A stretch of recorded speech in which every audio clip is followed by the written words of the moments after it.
First off, a massive congratulations. Thank you. How are you feeling? I feel good. I mean, you know, it is always a harrowing process putting out a movie. You put years of your life into doing one thing forever, and you spend so much time doing it. And as much as what I enjoy about movies is really making the movies, you know, not releasing them. But you still want people to react well to the film. And the fact that we've had the reception we've had has been really, really cool. Eyes up here. At what point during the making of this film did you breathe that sigh of relief of like, you know what, I know this is going to be a fantastic superhero movie? Never. I never breath. I still am not totally breathing a sigh of relief. You can breathe the sigh of relief. To say it is fantastic is an understatement. Just hearing the initial reactions, I mean, how proud are you? It's relief more than it is pride. It's like, I'm relieved, you know. I really love the movie, and the fact that it's touching other people is really, really nice. The fact that Superman fans who, you know, some of these people build so much of their lives around Superman, the fact that they love the movie so much, that means a great deal to me. I do want to talk about a few cameos. You got it. One being Bradley Cooper. Is he like your secret weapon? Yeah, well, Bradley's a friend of mine, and I needed somebody who was, you know, who could play Jor-El, and I don't think this is a spoiler, everybody knows about this, who had the stature of what we imagined that character being, somebody who could walk in the footsteps of Marlon Brando.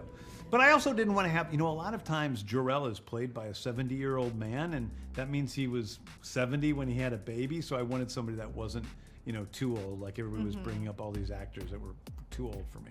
So, yeah, I think that Bradley was perfect. He did it for me as a favor because he's my friend, and I really appreciate him doing it. David's pissed, though, that he didn't get to actually meet this guy, he says. That's what he said. He goes, I still haven't even met the guy. Well, he'll be surprised to know that many of the Guardians barely have ever met, you know, Bradley, because he was always doing Rocket and doing it with me, and so we became very close. But I think he's met Pom Clementius maybe 2 times. Wow. What was that like for Bradley doing his scenes? It was great. I mean, so he and Angela, who plays Lara, who's fantastic as well, they had to sit in this big booth with all these cameras because we're actually creating a real hologram of them that then we would use throughout the shooting. And they kind of came in and nailed it, so it was pretty easy. You'd let me interview you as Superman. Sure.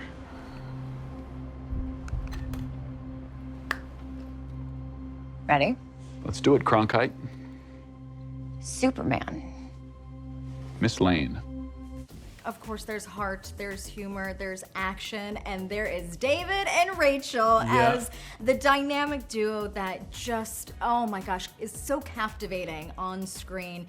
Their chemistry, I mean, you can feel it from your seat.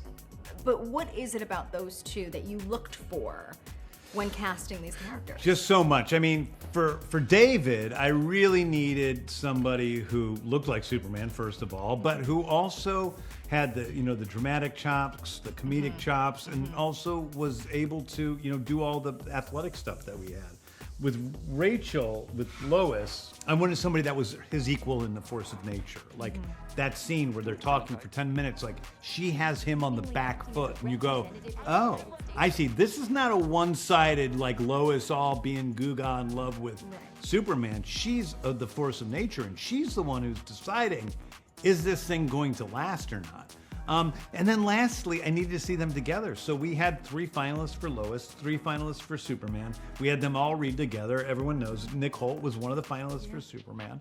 And the truth is, Nick had better chemistry with a different Lois because they were he's the more contained one and she's the more wild one. And with David and Rachel, Rachel's the more contained one and David's a little bit more, he's a Superman that, you know, he's going to go off and save somebody without thinking about it. He's got a little bit of that chaos energy about him.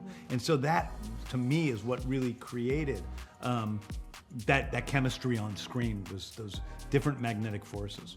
Superman. He's not a man. He's an it. He's somehow become the focal point of the entire world's conversation. Those conversations with Nicholas of hey, I actually think you would be more fantastic Yeah. as Lex. Like, I feel like this would work well. Were there moments on set where you guys kind of had like a thing between you where you're like, see, it works? Yeah, I mean, you mean after he was cast? Yes, after. Oh, Because I believe- definitely. Oh, definitely. I mean, he came in, and I was scared to talk to him after he auditioned for Superman because that can be a hard thing to get that far in the process and not get the job. But when I asked him about it, he just started chuckling, and he was like, I really was like, the whole time I was reading the script, I was thinking I might be this guy more. And when he came in, and then just to see how he owns it, and like honestly, all the women on set, they were in love with Lex. That was who the women loved. They like a bad boy, and they loved Lex. All of the crew members and everybody. So he came in. He was just so dynamic and so great. And I think he's going to have as much of a future in these movies as David is. And I told him too, like, everything happens for a reason. You always end up exactly where you were meant to end up. Yeah. I love it. He's the heartthrob. I mean, Billy Lazarus, his agent, called me up after he saw the cut, and he said, "Thank you so much for giving Nick the role he was born to play." And I was like, "Oh, that means so much. That's so great. That's so great." What are you looking forward to the most that fans take away from this film? I think we're living in a world with a lot of chaos and a lot of bad energy and a lot of meanness. And, you take on Superman and you go, oh, is this too nerdy, too Pollyanna, too old-fashioned? And I think, yeah, it is all those things. It is a character who has a sense of goodness and looking out for those who are in need and taking care of other people. And if that's Pollyanna, that's okay. He's the true rebel. He's the one who is going against the grain. So I hope they see that in the character, and that's something that we all kind of take upon ourselves as being our own Superman. This is such a special role for David. It's a role of a lifetime professionally that happens simultaneously to him taking on a role of a lifetime personally as a new dad. I heard some sweet stories that, the cast would see him pushing, his baby around behind the scenes while he's still in full character. Totally, yeah. But watching him balance these two very huge new things happening at the same time, what was that like? It was like reliving history because I made Guardians 3, and when Guardians 3 started, Chris came on the set with Jack, who was, a couple, 2 months old, and then I got to know Jack more and more as we went over the trilogy, and Chris is just such an amazing father, and so it was just like seeing the same thing again with David, and she's the funniest kid. She's so funny. She laughs so much. Like, I just like to make that kid laugh. And, I'll do anything to make her laugh. And I said to him too, little girls always view their fathers as superheroes. She's gonna be in for a sweet surprise, like when she's older and people are like, oh yeah, my dad's my superhero. And she's like, no, my dad is actually a superhero. Yeah.